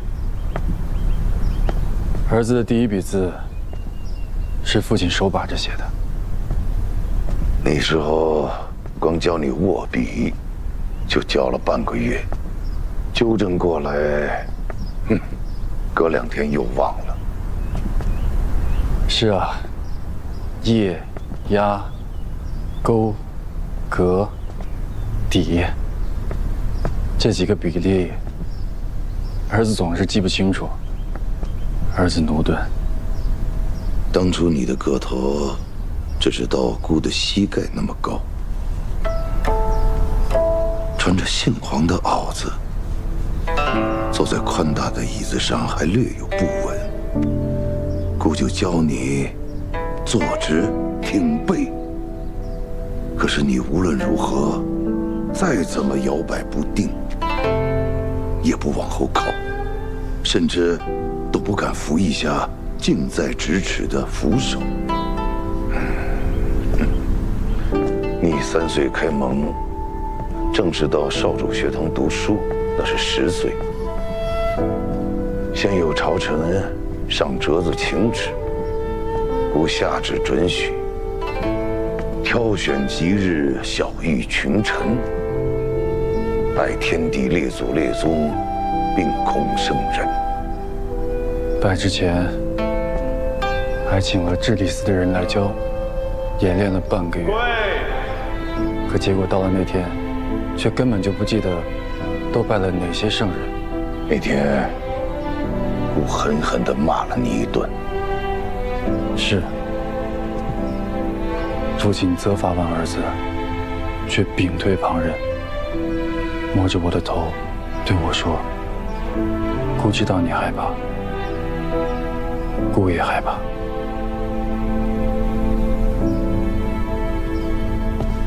你还记得？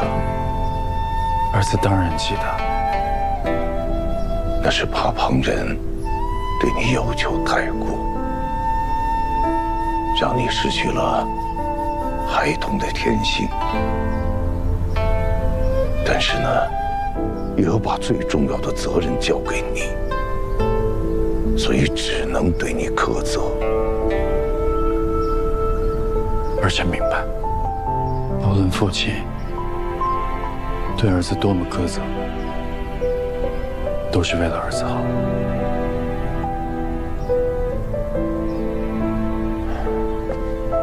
李红颜，你都这么大了，你入学那日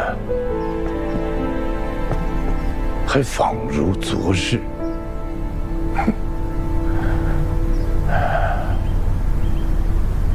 父亲今日叫儿子来，是有什么嘱咐吗？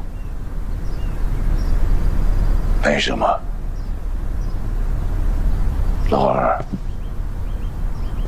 你就没什么话要跟父亲说吗？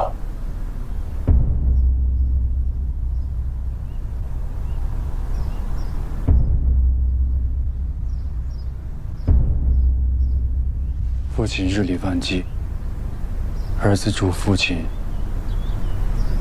健康。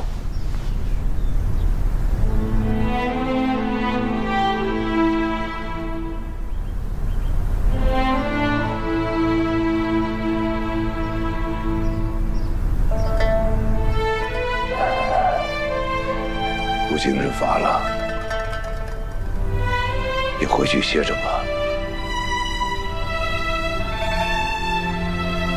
是，儿子告退。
拿去寻一司，让他们按上面说的办吧。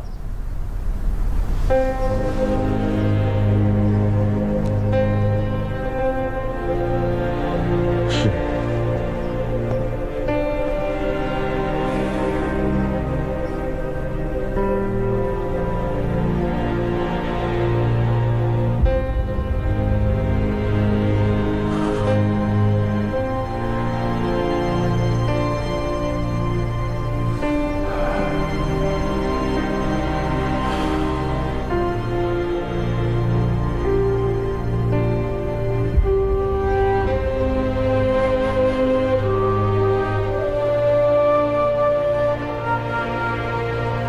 父亲，父亲，父亲，父亲，我要见父亲！你们让开！我是嫡长主，你们好大的胆子！让开！父亲，请父亲明察，是尹正基与上尉谗言诬告，请父亲不要听信佞臣之言，为了莫须有的贪污废除嫡长，死果未有，请父亲明察！父亲，父亲。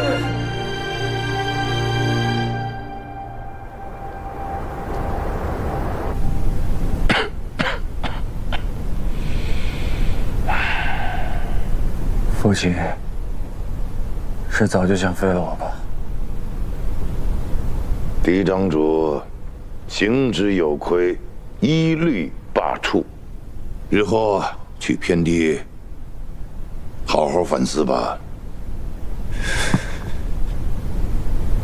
父亲约我去学堂那天，就已经决定了吧？既然已经想好了，怎么连当面告知儿子都不敢？父亲就如此心虚吗？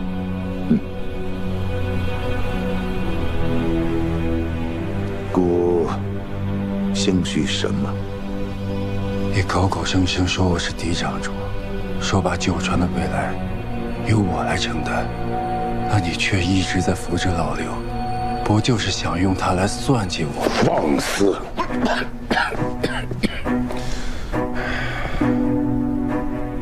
你从前经常犯禁，姑都放过了，眼下你铸此大错，你还有何颜面天居此位？事到如今，还在说兄弟算计，你才是那个最能算计的人，德不配位。姑只后悔没能早点废掉你。我算计兄弟，我德不配位。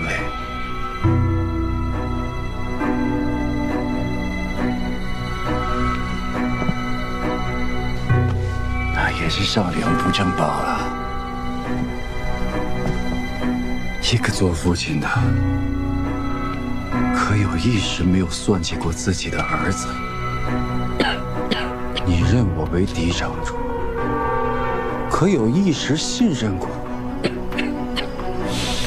几个兄弟里边寻嘛，总算有个老六可以提携了。怎么，想用他逼我奋进，还是做我的备用啊？前门拒虎，后门引狼。说什么上朝历练，做的不好要罚，做的好要忌惮，这算哪门子的父亲啊？你但凡有一分的廉耻，父亲，即便是心术，儿子也以为只不过是高处不胜寒的无奈罢了。毕竟你是父亲，你允给我和母亲的未来，总不会虚言吧？到底是我狂妄了，但父亲，儿子有一分的错，父亲要担上10分的责任。少主别说了，脱下你根本不配做一个父亲，你不配，都是你逼我的，是你逼我的。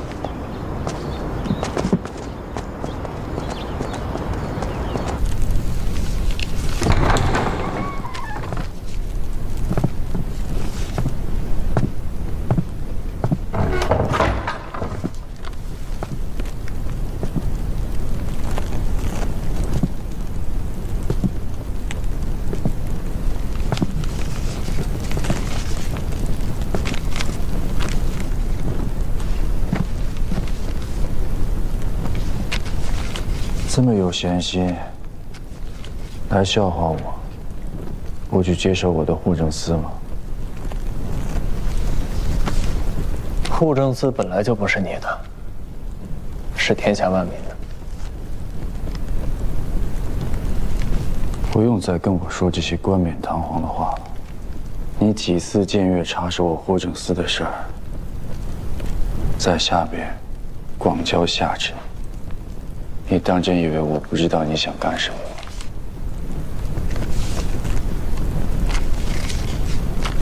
你想靠护政司巩固地位，从中牟利，中饱私囊，但不代表人人都会这么做。你这些鬼话也只有父亲会信，我会相信吗？你所做的一切，不就是想让自己上位吗？没错，在其位方能谋其政，尽其责。我自知会做得更好，为何要屈居于杜仲之下？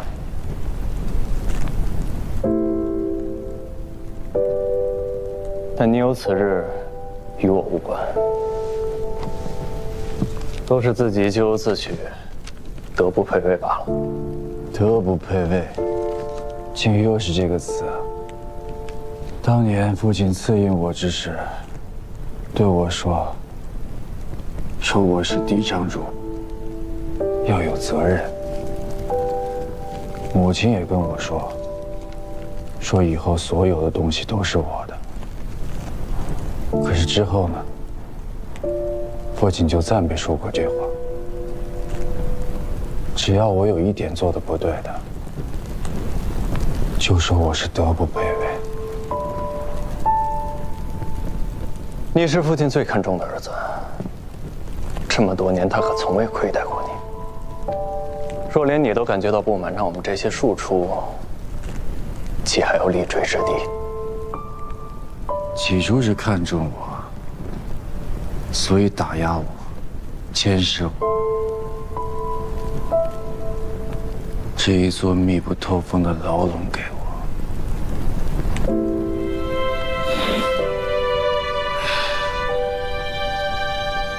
你以为只有你辛苦了？我生下来就是嫡长主，每个人都要我扛起九川。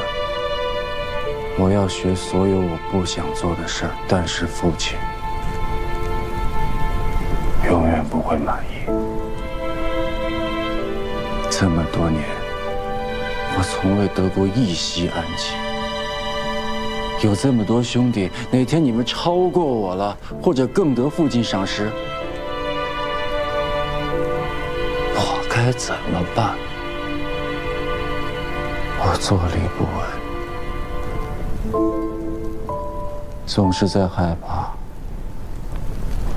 会不会让父亲失望？可是一个30而立之人，谁能每天只能察言观色？既然说我德不配位，就别说那些都是我的。只要我做一点点错事，就捧出一个你来，硬生生夺走属于我的一切。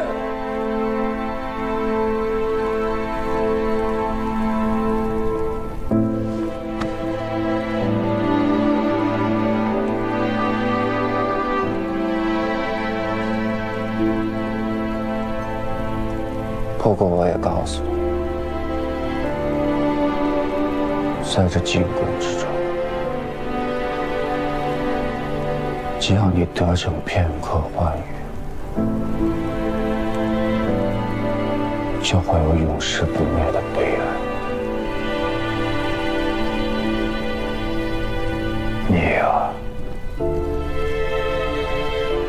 终归会落得跟我一样的下场。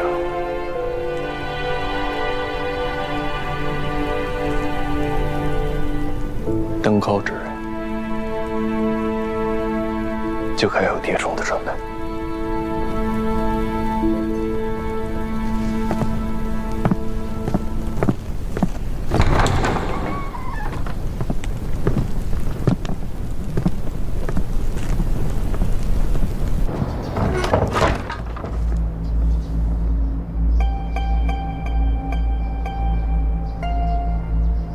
主上赐酒给二少主。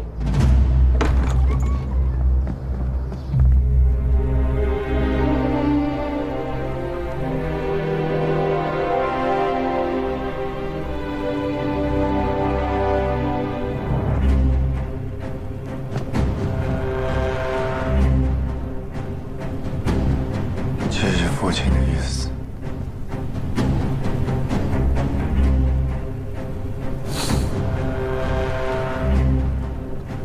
那就这么办吧。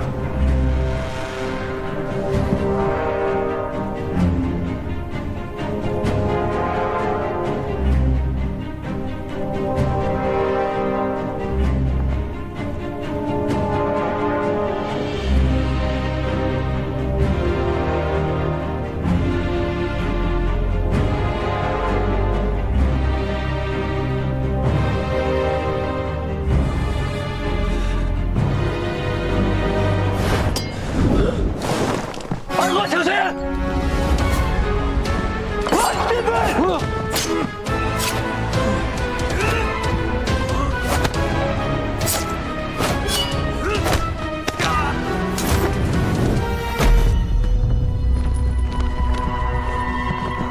陈曦，老子没有卖你，你为何要灭老子的口？要不是因为你，老子不可能一无所有，老子做鬼都不会放过你！叫太医！二哥，二哥，叫太医，快啊！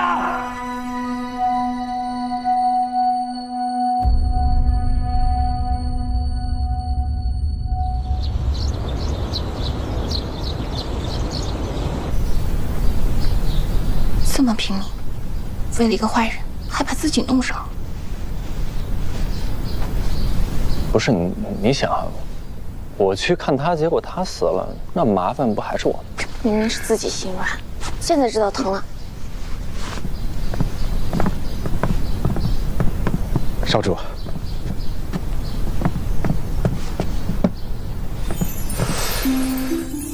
你这是又研究了什么新菜找我试毒啊？毒死你！来吧。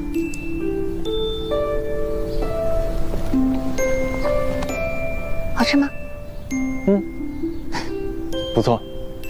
这个虽然是简单的小粥豆腐，但这个豆腐有4种口味：招牌混合、经典烟熏、柠檬胡椒和豉油大蒜。这4种口味的酱料都是侧夫人亲手为您调制的。谢谢。不用谢。少主，少主，侧夫人，主上亲自来看您了，我们先回避一下吧。是，侧夫人，在。哎呀，快！新川主到。父亲。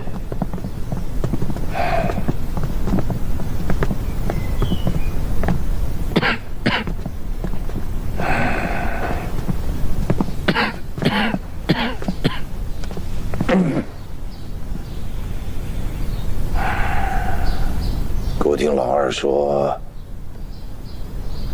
你直觉那毒酒不是姑给他的，你为何敢如此笃定？父亲虽贵为主上，但身为父亲一定会保全自己的儿子。要不是了解父亲的性情，我也不会寻遍刑律，去找到一条能够保住嫡长主的律法。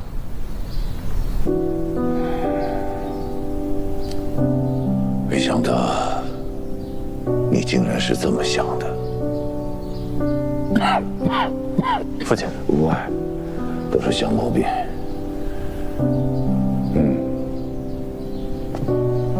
六少主，你保护兄长有功，这是深义之举。这回玉佩就给你了。日后若是你有所求，只要不触犯律法，姑都答应你。谢谢父亲。好了，你就好好养伤，等痊愈了再回朝吧。是。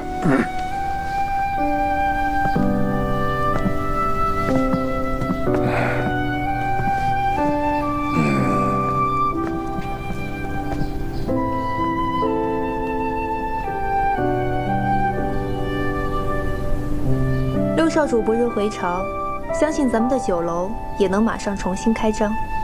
但这几日大家都不能闲着，这是我新做的工作计划。为了重新开张，我们需要筹措一些现银。如今库存已经变卖的差不多了，也算是攒够了可以再开业的本钱。辛苦你了，元英。我这儿也有一份工作计划，是关于菜品的，请大家多多指教。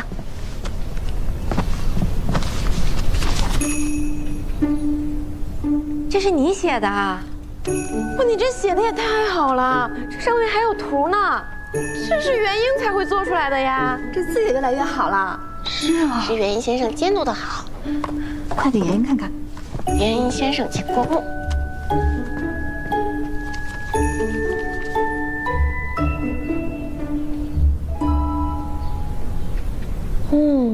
可行性很高嘛。如果大家没有异议的话，就照着做吧。好。有的忙了。哎，你们最近有没有看到静静啊？我好久都没见到她了。没有。去哪儿了？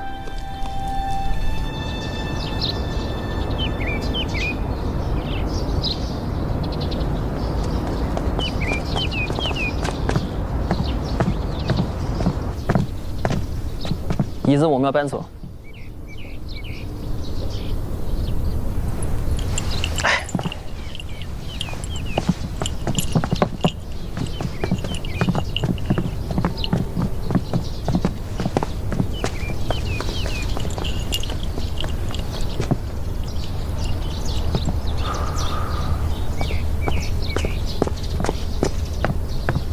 都收拾好了吗？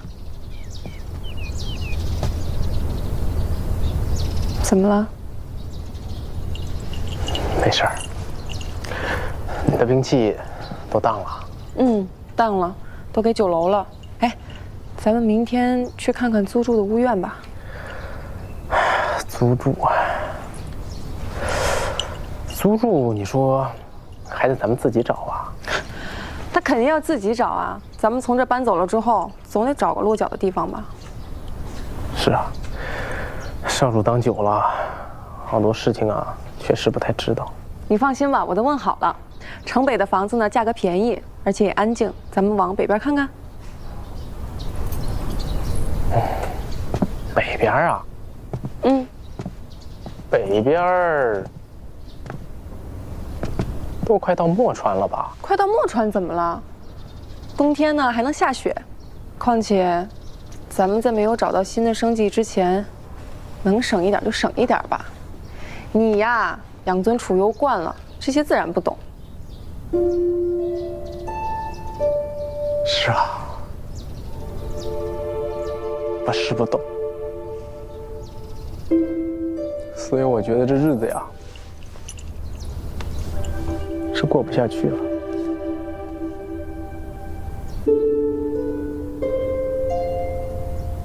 我们和离吧。